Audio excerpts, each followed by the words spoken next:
Em meio a montanhas no sul do país, habitam os últimos descendentes de uma nação que desapareceu, a Pomerânia. Um povo de trabalhadores, mestres em tirar até do campo mais infértil o seu alimento e sua felicidade. Num terreno tão difícil, qual o segredo para dar certo? Os pomeranos. Nunca saí da agricultura. Você não troca essa vida por nada? Não, eu não. Não quero. Não troco.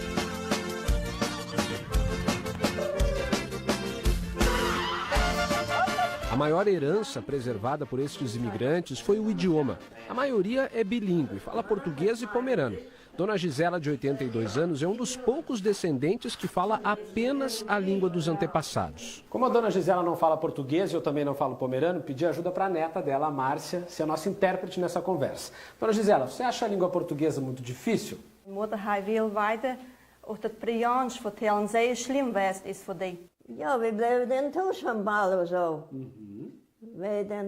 Wat doen we dan? O português para ela foi difícil, então ela até ficou mais vezes em casa por causa disso. Ela não frequentava os bailes.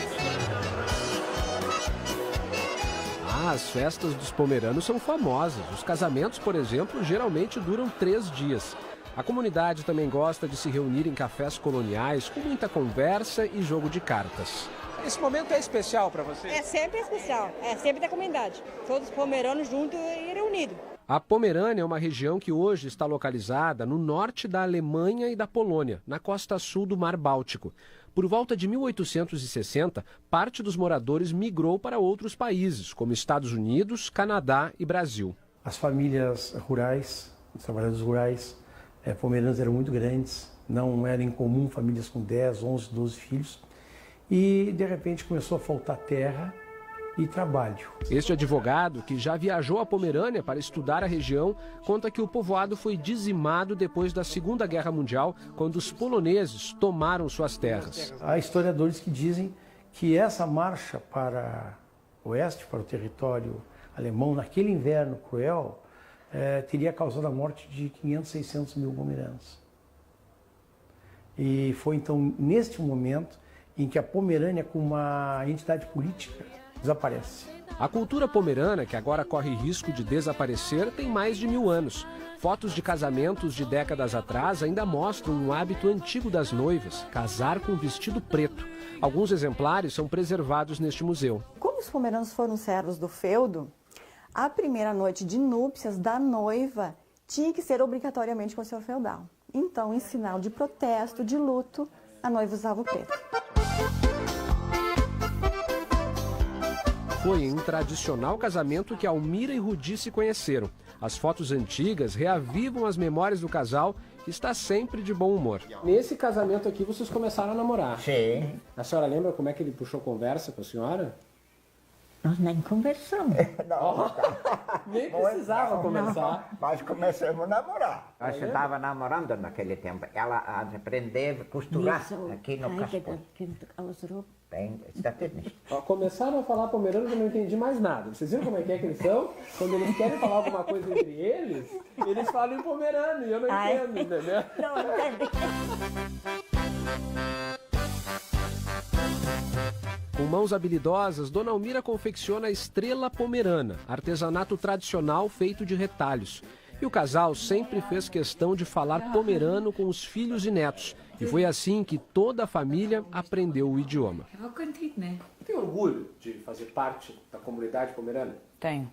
Por quê? Porque é uma das línguas que quase não se fala no mundo. A Aline até conseguiu um emprego neste ano graças ao saber repassado pelos avós. A dona da imobiliária precisava de uma funcionária que soubesse se comunicar com descendentes pomeranos. Então eu me vi na necessidade de precisar contratar alguém para fazer essa tramitação de dialetos, né? E junto com a língua, a Aline também aprendeu muitos valores. Eles me ensinaram a ter muita paciência pelos meus objetivos, a ser muito correta, a não desistir por nada. Atualmente existem 350 mil descendentes de pomeranos no Brasil. São cerca de 120 mil no Rio Grande do Sul, outros 150 mil no Espírito Santo, mais 30 mil em Rondônia, além de comunidades isoladas em outros estados, como Santa Catarina e Minas Gerais.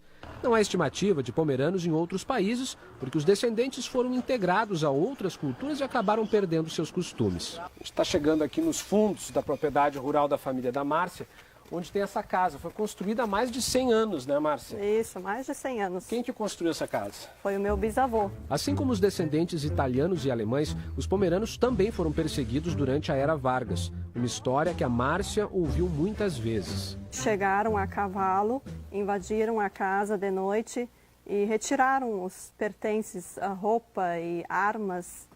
E aí, então, como eles falaram de novo que eles iriam vir pela segunda vez, eles já, para se prevenir, guardaram tudo dentro de um baú. E o baú tá por aqui? Tá por aqui, escondidinho ainda. Tá meio velhinho, mas ainda alguma coisa sobrou dele. E onde que esse baú foi escondido? Foi aqui nesse mato. Ali atrás. Matagal que tem aqui pro fundo, né? Que seria da propriedade da família. Aí eles iam lá, pegavam o que eles queriam e retornavam para casa.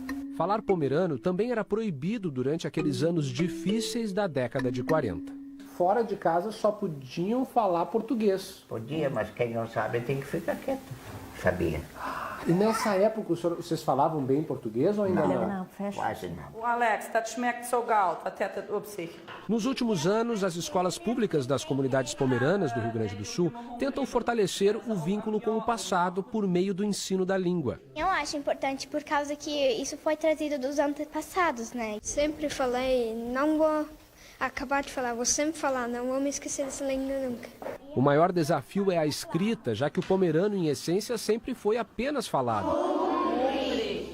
Acredita-se que este dicionário de pomerano português, com 16 mil palavras, é o único registro oficial do vocabulário. Apesar da proximidade geográfica com a Alemanha, as raízes linguísticas do pomerano estão mais próximas do inglês.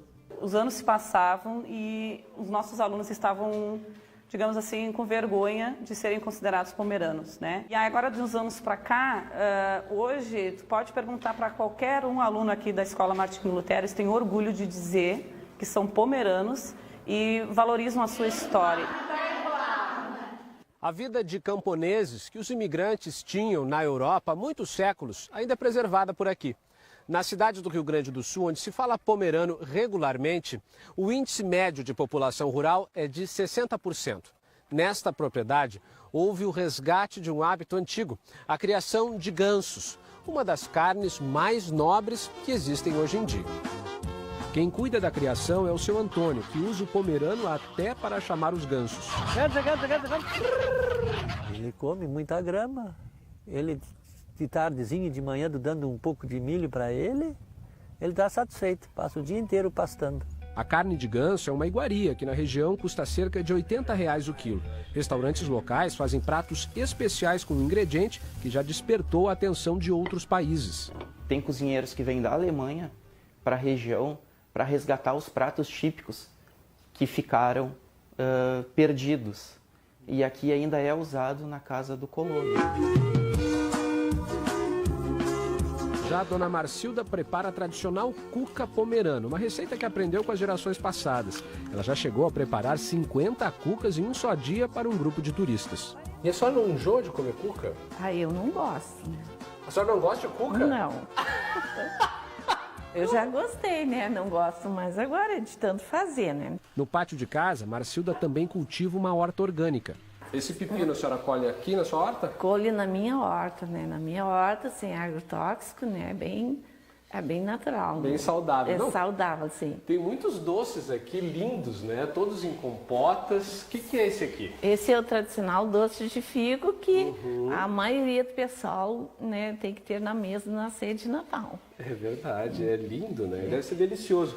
Agora, eu vou pedir para o Cristiano mostrar o tamanho dessa cozinha. É a maior peça da sua casa, não há dúvida. É a maior peça da minha casa, sim. Isso mostra o seu amor pela culinária, né? A senhora fez questão de ter um espaço que nas grandes cidades, nos apartamentos, não existe, né? Não existe, né? Eu me sinto feliz aqui. Toda essa cultura milenar também se une pela voz do Arnildo, que apresenta um programa de rádio em pomerano. Eu faço aquilo ali para valorizar a cultura. Se eu não fizer, a rádio não fizer o papel dela, infelizmente, vai morrer e vai ficar por isso aí. Zonder minds verhaal Elbe betaald werden. Expulsos diversas vezes de suas terras na Europa ao longo da história, os pomeranos aprenderam que a pátria deles é o idioma. Por isso, aqui no Brasil, o último reduto da sua cultura, lutam tanto para que a sua voz não silencie. Eu acho que o pomerano ele não vai desaparecer por causa do Brasil. Hoje a Pomerânia é aqui. Se depender de ti, o pomerano vai desaparecer ou não? Não, se depender de mim, não.